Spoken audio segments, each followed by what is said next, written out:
Welcome to the Bloody Disgusting Network. No.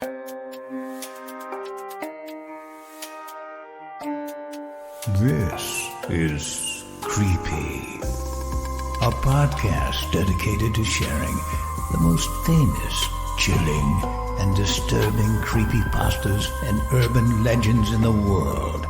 Whether these stories truly happened or are simply fabrications is for you to decide. These stories may contain graphic depictions of violence and explicit language. Listener discretion is advised. Creepy presents Embrace the Darkness, written by P.J. Blakely Novus and narrated by Nate Dufort. I was 7 or 8 when I had my first nightmare. At least, that was the initial one, which was vivid enough that I can still recall it. It was short, not a lot of detail being provided in my mind. I saw myself lying upon the bed in my small room, and there, in the furthest corner, between the top of the wall and the ceiling, was the creature. It had formed a kind of nest, strings of white hanging from the ceiling as it nestled there, web-like entrails surrounding its dark form. In my dream, I could not see it properly. It appeared just as a shape, but the terror which I felt that night is something that I remember well. I did not sleep in my own bedroom for a number of weeks after that night. When I was 14, I awoke in the early hours of the morning, screaming. My sleep had been interrupted by another nightmare, a continuation from the one I had all those years previously. I was still sleeping in the same bedroom. We had resided at the house all my life, only my bed was on the opposite side of the room at this point. The monster, however, was back in its original spot, now appearing directly above me, and this time it had begun to move. I recall the dream as clearly as I do the previous one. I remember in my dream state gazing up at the creature and thinking, "That's the same monster from my dream before." It was a feeling of wonderment rather than fear, to begin with. That was until it started to shift, an almost human-like face unfurling, jet black in its entirety, except for 2 pupilless, perfectly round white eyes. As the terrifying face began to push against the web which it had created for itself, I screamed, waking from the nightmare as I sat upright in bed. My 14-year-old self was more able to accept that it had only been a nightmare, but I still felt uneasy each night, desperately trying to think about other things before sleep took me. No sooner had I managed to banish the dream from my mind than I had another one, yet again, the same. It was only the briefest moment, that awful face continuing to press against the web as if it were trying to come closer to me. But the level of terror that I felt was enough to begin affecting me during my waking hours. I would see the creature in a whole host of places, more and more often, as the weeks went by. My family thought that I was suffering from arachnophobia at one point, due to the way that I'd recoil from the sight of a spider on its web. Shadows in the corner of rooms would take the form of that face. Nowhere felt safe. Between the ages of 15 and 20, it haunted me. I saw it almost daily. Regardless of where I was, it would find a way to reveal its face. The constant torment had serious repercussions for my mental well-being, resulting in a dependency on anti-anxiety medication as well as, on the insistence of my doctor, some experimentation with antipsychotics. I blamed my childhood bedroom. I longed to sleep anywhere but there, and so, at the age of 16, I left. My family understood, to a point, my reasoning, but they were frightened for me. It was not as though they believed that there was anything dangerous about the dream itself, of course, but they could see how my mental health was deteriorating so rapidly. I found a small room not far from home, renting from a man who was mostly away on business, thus leaving the whole house to me. I thought it'd be perfect. I thought I would be safe there. Nevertheless, the dreams became more regular still, each visualization bringing the creature's cracked, blackened face closer to mine. I became dangerously close to the edge of existence, feeling the immense pull of both anxiety and depression. My mind was a constant battle between being too frightened to leave the house and too afraid to stay in it. I never knew if I wanted to be alone or if I needed company. I found it difficult to distinguish between what was real and what was not. As much as I struggled, I managed to hold down a job, and I managed to control what the doctor had called my symptoms. There were specific places which I had to avoid, such as dark alleyways and suspicious-looking marks along the sides of buildings, and this caused me to take the long way to and from work each day. I did not dare to tell my colleagues, most of whom I would drink with after work, for fear that they would ridicule me, and so I suffered my burden for months on end, positive that one night the creature would finally reach me.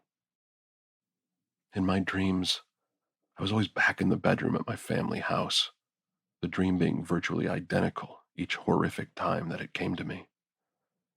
It had been devastating that my plan to live elsewhere had not helped, and now, regardless of anything, that thing was etched so deeply in my mind that it had become a part of me.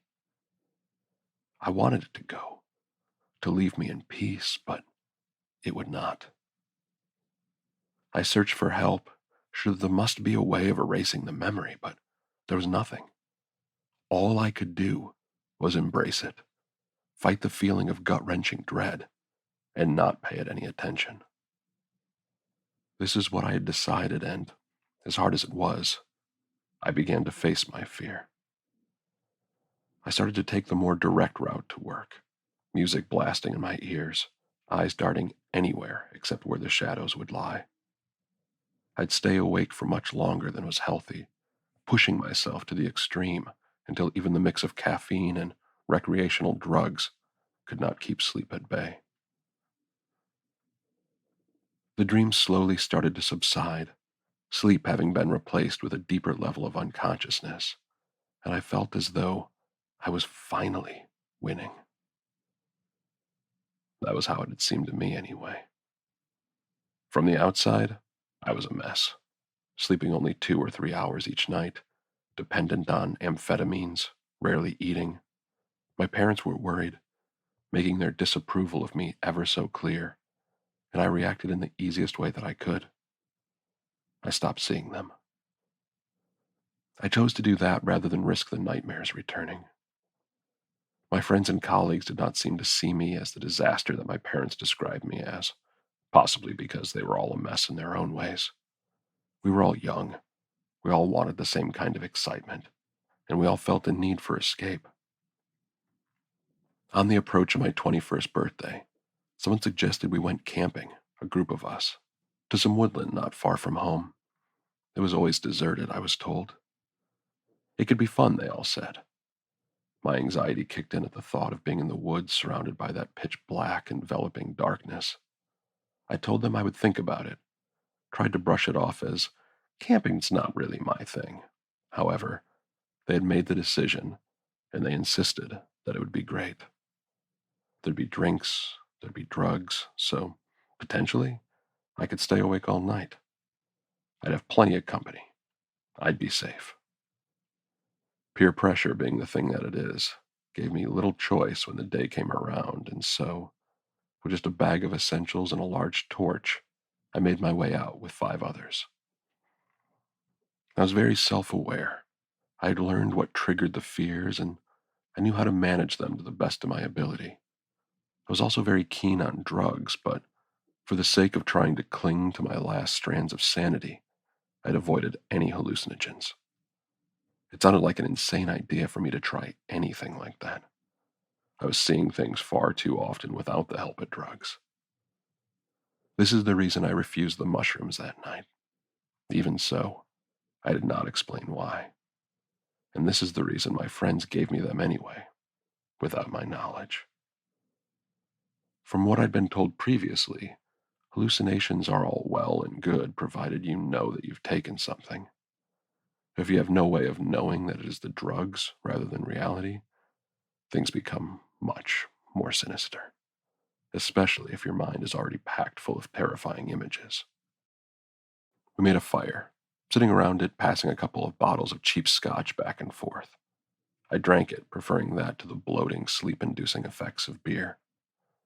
I let the cannabis pass me, knowing from previous experiences that it would knock me out, and with a couple of pills inside me, avoiding looking into the darkness, I began to relax. One of the girls announced that she was going to get some snacks and wandered off to the pile of bags and coats that we'd slung at the foot of a huge tree. The drugs had completely destroyed my appetite, and I could not face food. But as I tried to decline, she smiled so sweetly at me. Foolishly, I thought she was interested in me, coming back to the group with only a handful of pastry bites.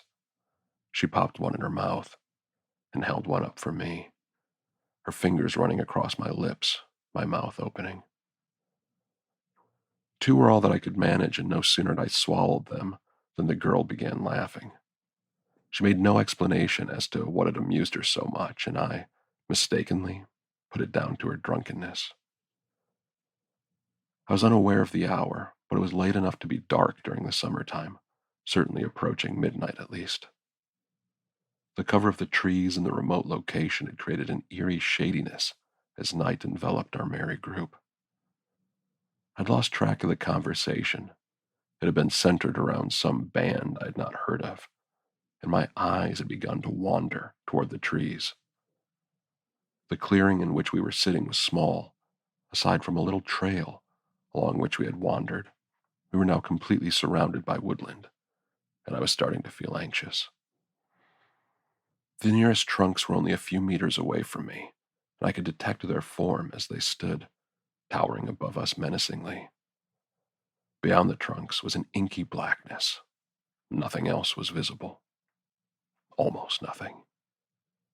As I looked over the shoulder of the person sitting opposite me, I noticed two white circles, a few feet from the ground, perfectly spherical and close enough to one another to be eyes. Pupilless eyes. I took a double take trying to convince myself that it was just my mind playing tricks on me, that I was safe despite the threatening feel of my surroundings. On the second look, I could not see them, but then they were back, this time a few feet to the left of where they had been previously. A look of fear must have been noticeable as my friend started to ask if I was all right, through the giggles and knowing smiles. I told them what I'd seen, and, as amusing as they were finding my sense of dread, one of them confessed to the mushrooms. I was angry, but tried to conceal it, terrified of embarrassing myself, but equally convinced that what I had seen was real. If I was to be afraid, then so should they, as reprisal for their cruel prank. I began to talk about my dreams, the things that I'd seen, theatrically telling them the scary story around the campfire. I described the blackened face of my visitor, the bizarre form that it seemed to take, the sticky, imprisoning web that had formed. Everyone listened intently, enjoying the tale. The guys laughed it off, but the girls, more easily frightened, began scouring the tree line for anything out of place. In order to prove his bravery or to reassure the girls and myself that there was nothing to fear, the young man opposite me stood up and announced that he needed to take a piss and would be back soon. Unless the white-eyed monster gets me, he told us with a chuckle. We heard the crack of brittle twigs as he made his way into the darkness, the rest of us waiting in total silence for the sound of his return. He had not ventured far, and we could hear the splash of urine as it sprayed against a tree. Then we heard nothing. No more rustling leaves, no more crunching footsteps, only silence. Convinced that he was playing a prank on us, we began a new conversation, certain that he'd get bored and reappear shortly. After a good 10 minutes or so, there was still no sign, and it became clear that we would need to investigate, something that not one of us was willing to do alone.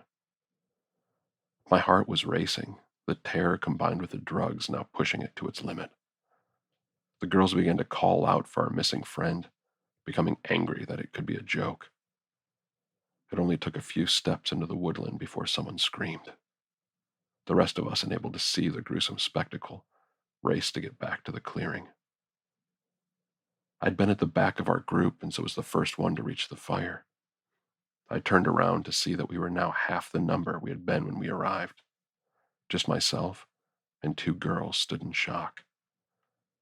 We called to the others to no avail, but did not have the courage needed to return to the darkness to look for them. All we could hope to do was grab our belongings and run, to try and find help.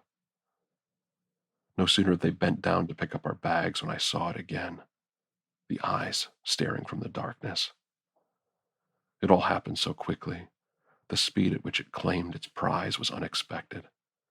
In a matter of seconds, the creature had appeared, long, thin legs propelling it rapidly in circles around the tree that our bags were strewn beside. The white, tangled, sticky web sprayed from the end of its short, almost bird-like arms, and after the shortest moment, it had bolted back into the night. Silence fell once more, the girls now secured against the trunk of the tree by the creature's web. It had engulfed them with such force that they'd been bent and twisted, limbs contorted at angles which were not usually possible, one of their heads suddenly facing the wrong way. If they had survived the envelopment, then suffocation would have surely taken them, but I had no doubt that they had met a quiet, albeit horrific, demise. I could not run, fear having fixed me to the spot, and I now knew that this is what had been waiting for me. It had been on its way since that first dream as a child. I stood beside the fire with my eyes closed and took a large gulp from the whiskey bottle. Embrace the darkness, I told myself. It seemed inevitable. I waited, but there was nothing. I knew that the horrors which I had just seen would drive me over the edge, and I saw no way to go on living after this. I did not want to be the sole survivor, to have to face my fears day in and day out once again. Eventually, I opened my eyes, wondering why the beast had left me standing, only to meet the gaze of two white circles. The black, cracked face was inches from mine, a crooked smile having appeared, revealing equally sooty teeth. Simultaneously, the creature and I raised our arms, and as the web began to fly from it, I held the rough, jet-black skin in an embrace. I held it in my arms, feeling the tightening of the restraints as they bound us together, my lungs beginning to struggle for air. The monster and I became one, cocooned with each other in inescapable bondage. I felt myself slip from consciousness, the only sound being the crack of my bones as I was crushed against the blackness of my nightmare. After years of torment, terror in every waking and sleeping moment, the creature had finally taken me. Even so, I had also taken it. And now, we were both complete. Creepy presents The Friendship God Will Know You Are Lying. Written by Natalie Sanchez and narrated by Michelle Kane. It was supposed to be a stupid myth, a childish game you play with your friends. The rules state that there must be more than 4 friends. The longer you've known each other, the better, because it was a test to see how loyal your friends were to one another. Sammy was the one who brought up the game. He claimed he found it on a Tumblr post and thought it was interesting. Of course, we all thought it was dumb, but as the night of fun continued, and thanks to the alcohol my older brother provided for my 21st birthday, Why not indulge and give in to our inner child? We ended up back at my apartment since it was closest to the club. What were the rules? Marcus had asked, while myself, Javier, and Carla grabbed some snacks and water from the kitchen. Sammy, giddy with excitement, brought up the post and began to tell us the rules. Nora was hesitant. She said it sounded like a trap. And now, thinking back on it, as I watch my friends weep as I lie on the ground with ringing ears, I wish we took her more seriously. Rule 1. More than 4 friends must play. The longer you've known each other, the better. Marcus counted. Him 1, Sammy 2, Javier 3, Carla 4, Nora 5, Jules 6, and myself 7. We lit the candles and sat next to one another in a circle. Rule 2. In order to begin the game, all friends must hold hands and say one thing they appreciate about the person to their right. We held hands and sincerely made comments about one another. Rule 3. Admit a secret that you've never told one another. This one made me hesitate. I never wanted to tell my closest friends what had happened to me when I studied abroad. About the short fling I had had and his empty promises about never putting his hands on me. The bruises and cuts that littered my body and face. I squeezed my eyes shut, not wanting those thoughts to come back. To my surprise, we all had secrets we'd kept, and I finally told mine. Javier was furious that I had lied to him since he was the main person I video called during my study abroad. I had told him during a class trip I had fallen down a mountain during one of our class expeditions. We cried and held each other. It honestly felt like group therapy. Rule 4. Admit something you envy about the person to your left. Don't lie. He'll know. We all said something we were envious about. It was primarily about the beginning portion of all our friendships, and we were no longer envious about them. At least that's what I thought. Jules said she was jealous that Sammy and Carla had had a fling in the beginning of their friendship. It made Carla laugh and tell Jules that he wasn't that good in bed. Even Sammy said she was telling the truth. None of us caught on that Jules wasn't laughing authentically. Rule 5. Don't lie. He'll know. It was a repeat of the ending of Rule 4, but we didn't think much about it. It didn't feel as if we were lying. I was jealous in the beginning of mine and Marcus's friendship, about how close he was with his family, especially after coming out to them. My family had disowned me, and the only person I kept in contact with was my little sister, and, well, even she didn't fully accept me. If you didn't lie, you have successfully played the game, and the friendship God has seen that your friendship is true and has blessed your friendship until your dying days. We sat in silence for a few moments. Friendship God? Sammy didn't mention that in the beginning of the game. Wait, was it even mentioned? Sammy clapped his hands together, making myself and Nora jump. See, we are true friends. I love you guys. He slurs and smiles at us. I looked up towards him to return the smile, and then it felt like everything was moving in slow motion. Sammy was yanked back, his head hitting the hardwood floor with a hard thud, and was dragged under the dining room table.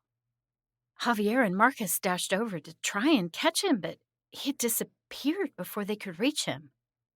They looked back at us in complete shock. That didn't just happen, right? Jules let out an airy laugh in disbelief, and I sat there, frozen with fear. There's absolutely no way this is happening. It was just a game. There wasn't a friendship god, or at least none that I had heard of. Jules dug her nails into her palms so aggressively that blood slowly dripped down her wrists. She backed away on her knees from the table before she was pulled up by her braided hair and pulled back towards the table. Javier managed to catch her ankle, but she kicked him in the face, thinking he was the thing trying to grab her. Marcus dashed towards the front door, screaming that he was going to get help. He was always the savior of the group, trying his best to protect us when he could. But as he opened the door, the hallway of the apartment complex wasn't there. Instead, my dining room and the table were in its place. Marcus slammed the door shut and opened it again and again and again, like it would reset. There was no escaping my apartment. A shadowy, disfigured arm reached from under the table and dragged him underneath before he could shut the door for a fifth time. Javier, who was holding onto his bleeding nose, didn't see the shadowy arm creeping up from behind. It attached itself to the back of his neck. It pushed him forward. The crack of his breaking nose slammed into my eardrums. The hand slid down his body and hooked onto his ankle and dragged him towards the table. When I was finally able to move, I dashed toward him, but the arm was quicker. But I was able to grab Carla as her body tried to slide past me. My eyes stung with tears from fear and pain. Her acrylic stiletto nails pierced into my forearms as I held tightly onto her. She begged for me not to let her go, and I tried so hard to keep that promise. Out of nowhere, I felt a hand grab my hair and yank me back. Carla's nails slashed my arms. I regained my balance just in time to see her disappear. I was alone in my dining room, crying as I crawled under my table in search of my friends. "Give them back!" I screamed. I pounded my fist on the floor. My irritated downstairs neighbor banged a broomstick back, yelling at me to stop whatever we were doing. What was I supposed to do? How would I explain this to the police? "Hi, my friends and I were playing this sketchy game we found on Tumblr, and now I'm the only one left in our friend group?" A sinister laugh caught my attention. It was so quiet I almost missed it had I not stopped crying. I looked in the direction it was coming from. The shadowy arm snaked towards me. I grabbed it, digging my nails into its palms. "Take me to my friends, you son of a bitch." It shook out of my grasp and closed itself around my neck. I didn't realize what was happening until my face had made contact with the wooden floor 3 times. It was trying to knock me unconscious before it took me to them. I heard a crack, and I felt a warm liquid coming from my nose. As I watched the floor move towards me, I braced for impact. I opened my eyes, and I wasn't in my apartment anymore. I didn't know where I was. I looked around. I saw each wall had an opening that changed every time I looked away. And when I stared long enough, the path within those openings shifted, some slow and others fast. I looked up and saw a mirror covering the entire ceiling of the room I was in. But it wasn't a room. It was a maze. The paths changed and disappeared. There was no escape. "No!" I heard Javier scream. Without a second thought, I ran towards him. I screamed out for my friends. I ran for what felt like hours. The stupid path wouldn't stay the same long enough for me to get close. "Don't worry, guys. I'll get us out of here," I heard Marcus say. After my 6th time running, I noticed a door that had always stayed closed. I held my breath and walked towards it.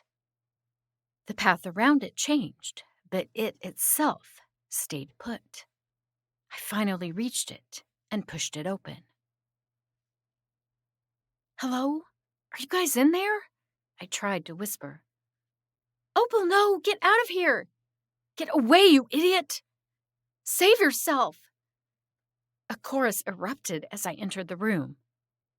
They were chained to the wall of the room, with their blindfolds resting around their necks. They were caked in blood, dirt, and tears.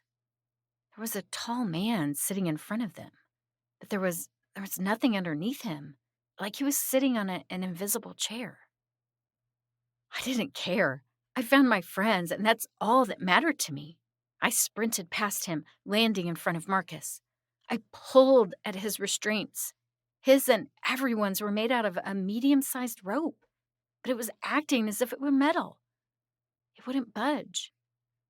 "I'm not leaving any of you," I cried. From behind me, the man let out a hearty laugh, and then I was flung against the wall. I don't know how it happened. No one touched me. I could hear my friends scream in anger. I've never heard Carla curse before, but she was using every single one of them.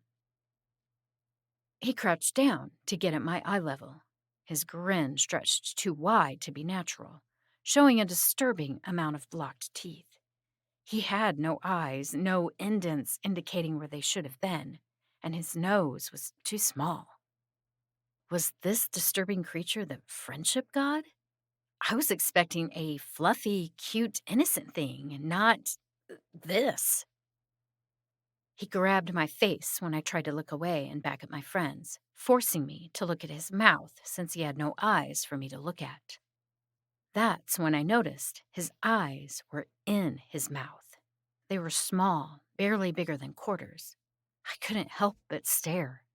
I was surprised by how little fear I felt looking at this thing. All I could think about was how to get my friends back to the safety of my apartment.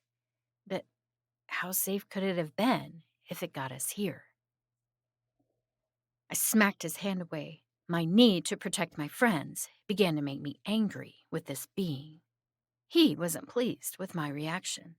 Before I could push him away and go towards them, he lifted his hand. Lifting me into the air, I felt an invisible force squeezing and crushing my throat. I clawed at my own neck, scratching myself in the process in poor attempts to get it off of me. I could feel myself losing consciousness. Random white dots began to blur my vision. I could hear Javier screaming, pleading with the being to let me go. Sammy cursed at him. A collective crying gasp filled my ears as my body dropped to the ground with a wet smack. Then darkness welcomed me. I sat up, letting the cold air enter my lungs. I looked around. Where was I? I looked up and saw a mirror. I was in a maze that changed and morphed itself. Why am I here? "Where did you take her?" I heard Nora scream. Nora? Why was she here? I have to find her. Maybe we can get out of here together. But this damned maze. I couldn't get very far without it forcing me back to the beginning of where I started. I felt like I was in Pac-Man, where those ghost creatures come from. I looked to my right and saw a faded green door, but I chose to ignore it, thinking it would move like the rest of this messed up world. After my fourth attempt, I noticed that the door always stayed on my right, no matter what direction I was facing. I held my breath and walked towards it. The path around me would change, but the path leading to the door stayed the same, to poke my head through. All my friends were in the room and chained to the wall. "Oh, thank goodness I found y'all!" I rushed to them. Snot and tears caked my face. Wait, when had I been crying? I stopped in the middle of the room and turned around. There was a tall, eyeless man sitting in an invisible chair. His mouth pulls up into a grin. I shiver in disgust. I pulled at Nora's roped restraints, but it wasn't coming undone, no matter how hard I pulled on it. "Opal, please leave. Save yourself," she whispered to me. I shook my head. There's no way I'm abandoning my friends here with whatever that thing was. None of us noticed the shadowy arm by the being's side. It slid away from him and up the closest wall. It morphed itself into a sword. "Opal, look out!" Sammy screamed, but it was too late. As I turned, I felt it impale me from behind, bursting through my chest. My blood sprayed all over Nora, Marcus, and Jules, and they screamed in horror. Marcus closed his eyes as he cried and tugged at his restraints. I closed my eyes, no longer wanting to see my friends' faces as they cried while my life slipped away. I felt myself go limp. I sat up again, a dull ache in my chest as I breathed in the cold air. I saw the faded green door. This felt familiar, but I didn't know why. This happened several more times, and then I realized I was dying and coming back to life. I barged into the room and marched up to the being. "No more! Why are you doing this?" I screamed in his face. He just grinned and shrugged. "Because," he simply said. "Because?" I spat at him. He stood up so abruptly that I stumbled back and landed on my butt. "Opal, you were the only one playing the game honestly." I turned to look at my friends. Shame glazed their faces. "I created my game to prove platonic love exists within friendships. All the other gods laughed at me, stating that platonic love was only meant for families, mothers, and fathers for their offspring. But I found some who went against that notion. You love your friends, don't you, Opal?"